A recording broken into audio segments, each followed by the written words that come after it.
change the name of this because it basically is the home page, which you land on here.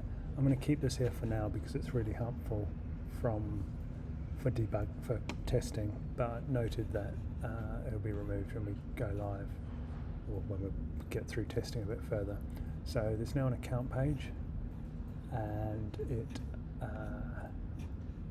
tells you the number of uploads, processing minutes, and the minutes remaining on your account, and that is also rounded up there on there. So you can top up your account, and this goes to a Stripe page, and because I've already paid previously, my Stripe account details are saved. So I'm buying 20 hours for $21, and now the minutes have gone up, and so in my account page you can see my top up and usage as we're going through, and these amounts are coming from these are the products you can buy. You can buy 10 hours at $11, 20 at 20 hours. So these amounts and hours are coming from the database, so we can just change whatever values make sense in here. We can change in the database without having to redeploy the app or reconfigure Stripe. So this is the simplest way to do it. It means that we need in the admin pages a way for Russell or the admin user, to configure their product list. So that's the account side done. When you go in here, and noted about how that's going to go away, you upload a file. What's quite neat is it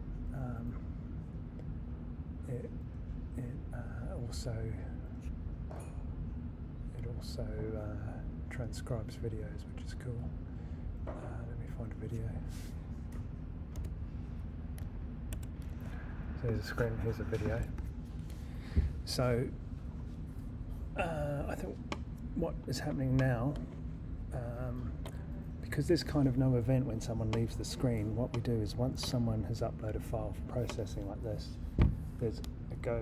a scheduled job is set up which will delete the file in 12 hours. We can change that to 1 hour or 2 hours, but the problem is sort of there's no event if I leave the page.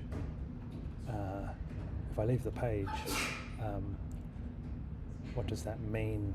Sometimes you can't detect in Bubble that you've left the page.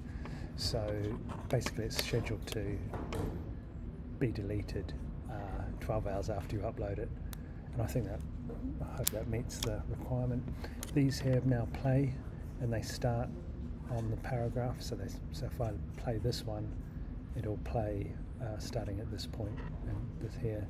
These buttons here, this conflates the two fields, so that's kind of handy. It doesn't do a great job if it's a bit of a messy transcription and there's just like one word on the paragraph. I just changed that icon to be a palette. It seems a bit more useful than a paintbrush, and the way this works behind the scenes has changed a little bit. So and then generate file. So we need an event to go off in the background and generate the file, because these are asynchronous, so they need to have the file generated. It's just the way Bubble works. But if we go generate file, now I can download a text file, and there's the text file. Let's have a look at that. There's my text file. I can copy the clipboard. If I can get my text file, I can. So let's see what's in my. Ooh.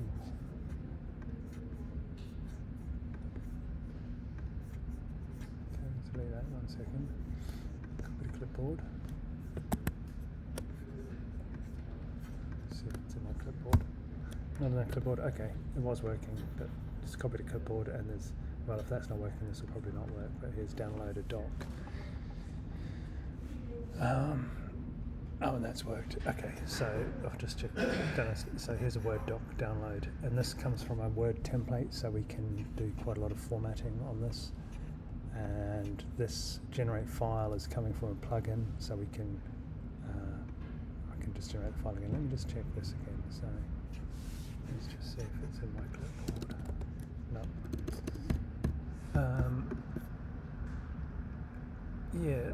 On this page I still need to put in the language drop down, which means just lots of cutting and pasting off the documentation, out of the deep-ground documentation. Feedback. So I think in the requirements there's one thing which I've just been going through it. There's one thing which is going to be either very difficult or impossible in Bubble, and if we can find any working example in Bubble which shows it, which works, then we can copy it. But is it saying if I click on that word, I want to be able to play that word, and if I click on that word, I want to. So there's no plugin I know of, and no way in Bubble of being able to do this, and it would mean creating a plugin. I could probably do it, but it would take a long time. So that's just one note. Let's have a chat about that. But I think I have to kind of pause now because in order to integrate Active Campaign, I need the Active Campaign details. I've just got this wired into my Stripe account, so this is going off my Stripe account, and we need the customer's Stripe account. There's mention of OpenAI, and I think I need an OpenAI account to connect up OpenAI, because I think OpenAI will do a really good job of summation of this, and a much better job than trying to edit it. So I think there's not much point trying to make this much better, because I think OpenAI will do a much better job of summarising these into a tidy document, much better than trying to edit it. So I don't think we have to worry too much about editing it, because OpenAI will do a great job of editing it. And I can see you've changed the profile picture. So, yeah, I can't, in short, in brief, I'll just grab this document here. In brief,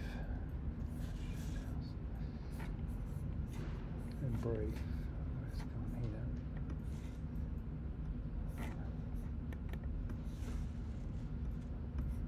And to go any further, I'm going to need some of these deliverables from the client.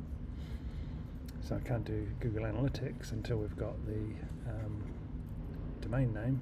I can't do the domain name until the client provides their Bubble account. And then we have to do the DNS, and I need the Active Campaign credentials in order to wire it into Active Campaign. And I need the OpenAI connection details. I don't have any, so someone has to buy an OpenAI account.